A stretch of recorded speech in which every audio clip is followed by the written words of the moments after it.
welcome back to Hacky Lessons, and I have a red yellow Sabo deck list for you. If you followed me for a while, you've probably seen a few Sabo deck lists over the time, and I think I've had it sort of sitting away for a while. I've been tweaking it and sort of practicing it a lot, but never actually taking it to locals. I sort of lost belief in it, I suppose. But the thing about the practicing it aspect is, like, I've just if I'm not playing on the sim but I want to practice, maybe I'll play against myself. So I'll put two decks out and just sort of play both of them, and it's a good way to learn two decks at the same time. It's a good way to sort of learn what the opponent deck would be thinking. And occasionally, when I'm building new decks, I'll do that, and I'll usually verse against the Sabo because it's a built deck that I've got sitting there, and I've just without really meaning to, just really got it well practiced, and it's feeling pretty good. I did take it to locals last week, and I won with it. I didn't think I would. It was kind of nuts. Full disclosure, it was a bit of a lot of, I versed two newer players, but we played 4 rounds. Round 1, I played a fairly good player playing Black Purple Luffy, won that game. Round 2, I played a newer player playing Black Purple Luffy, and I won that game. Round 3 was another newer player against Green Uta. So, yep. And then in the finals was actually a tough matchup. It was Blue Purple Luffy, and a very experienced good player piloting it. So I didn't think I'd win that, but I did. So there you go. I won with red yellow Sabo. So it's time to dust it off, I think. And it does have some support coming in OP12 in the Secret Rare Kuma. There's also a yellow Sabo, but I don't think I'll run that, but more on that towards the end of the video. I will talk about that. And after you've watched this video of the deck list, I will be putting in a separate video a couple of gameplay videos showing you how I personally play this deck. Because a lot of Sabo lists you'll see will be, rush heavy, where this is pure Revolutionary Army. That's why I like the deck, because I like the Rev Army, so it's built around that. So let's go through it. The leader, you may recall, lets you put a character with 7,000 power into your life, and then give one of your characters 2,000 power. So the main strategy we'll be going here is a lot of triggers. So we have yellow cards with trigger, Ballo Betty and Kuma are the main ones. And you basically want to let yourself go to 2 life, and then start putting your triggers into your life, and then playing them, and then putting back into your life, and then playing them over and over again. And it is very hard for the opponent to deal with, because if they try to go for game, they'll just end up giving you a board in which you can clap them back. So let's go through it.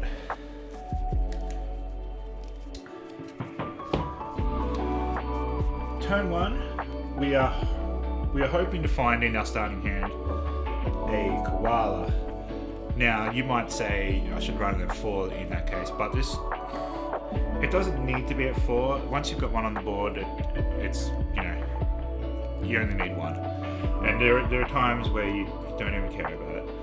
But it just lets you extend your turn just that little bit more. It lets you do things a little bit early, and we'll elaborate that on that further. So the other turn 1 play we will have is Search a Betty, searching for either our koala or our Evas or our triggers.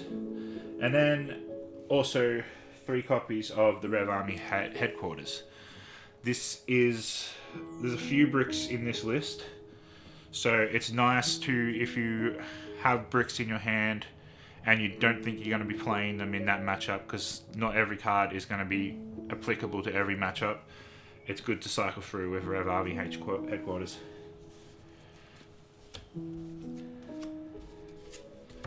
So we want to go second. That's the ideal situation. If we do have to go first, koala helps mitigate that. But ideally, we go second, and then on turn 2, we can play Eva. Very important card. If you can get him to stick on the board, you can cycle everything through him.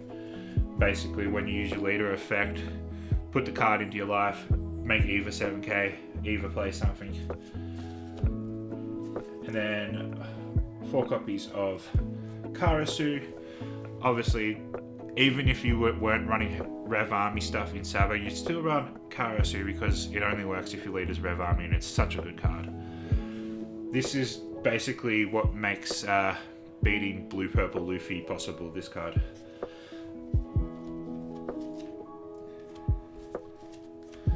Now, our triggers, and the main one we ideally want to have is Bello Betty, because she draws card on play. So if you put yourself down to 2 life, play your Betty, pop her in your life, and then every time your opponent attacks your leader, you just play her again, draw a card, and then put it back into your life after she's attacked for 7,000 power. Inazuma, he has an effect to rest something that has a cost that is equal to the total life value of you and your opponent. It doesn't come up very much. I just don't seem to. Betty's more likely who I get on the board, and then Inazuma is just a bonus choice. And then there is the 2k counter that is Kuma. He doesn't do anything except play, and he is a 2k counter if you need to. The thing is, all of these trigger if there's a total life value between you and your opponent of 5, so that is why you want to put yourself down to 2 as fast as possible, because that's something you can control. If you can't get your opponent down low enough, you might even need to go to 1 life just so you can guarantee that these will trigger, because it's very annoying when you do get that trigger and the life value is 6 or over. So that is the ideal situation.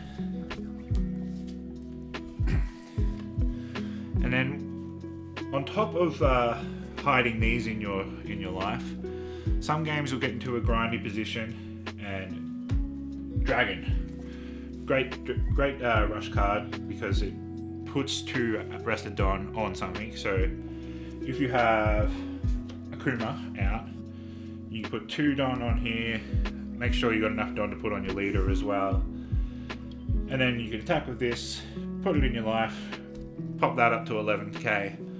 Or if you are in a situation where the only thing you can do, you got nothing on board, is play a dragon. You can hide him in your life, your opponent can't kill it because it's in your life, and you just play it again, over and over again. 3 copies of Koala.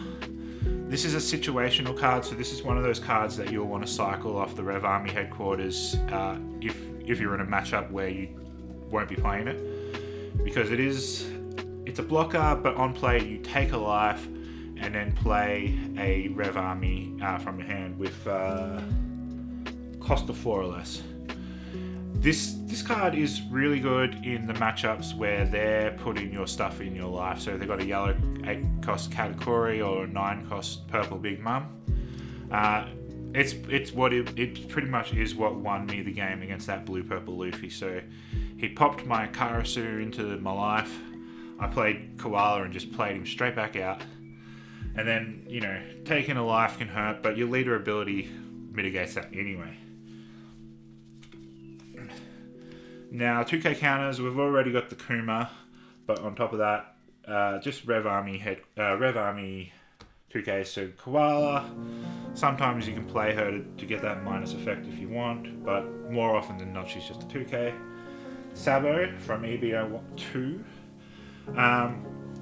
Very rarely will I play this, but it is functionable if you need to play it. So what you can do with it, because what it does is activate main, rest itself to give one of your other characters 2,000 power.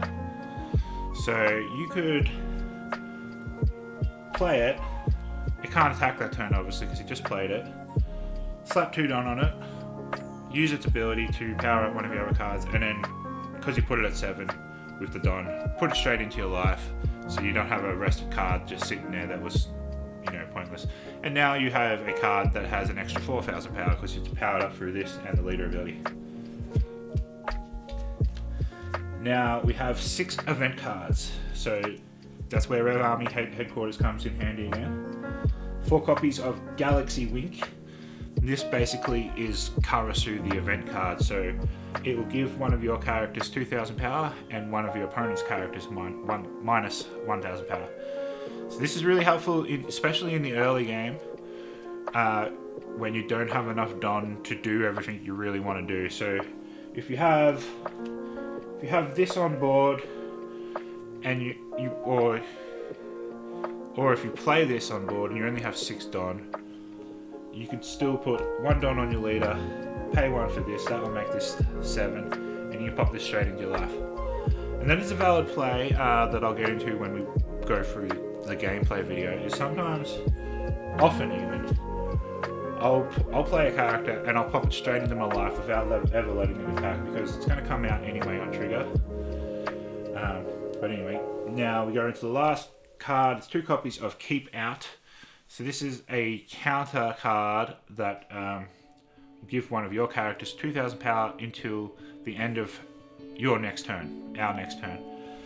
So you use it on defense, but it basically carries on into your next turn, so you don't have to don anything up to get it up to 7, so you can use your leader ability. So that is the full list, and if you want to see how I play this deck, I have a video coming out, hopefully by the time you've seen this, that is just pure gameplay on the sim. I've filmed 4 games, 2 in the OP11 meta, and then 2 games in the OP12 meta, because in OP12 we have this Kuma secret rare coming out, and it is great for the deck. So I've filmed a game against, I think it was against Kuzan or someone like that, but Zoro, Green Zoro. So first time I played this deck against Green Zoro, I thought this deck, it cannot handle playing against Green Zoro at all, because it kind of, kills your board, and your board is everything in this list. But I got a little practice in with it, worked out what I need to do. The secret rare Kuma is very key to it, and this deck can beat Green Zoro. So watch that gameplay video and you'll see how I did it, because I didn't think I could until I worked it out, but there you go. So that's it, and stay tuned for the channel upcoming. I have Kobe deck list and I have a Pudding deck list, and I'm going to do some stuff about OP12 Koala as well. Alright, I'll see you then.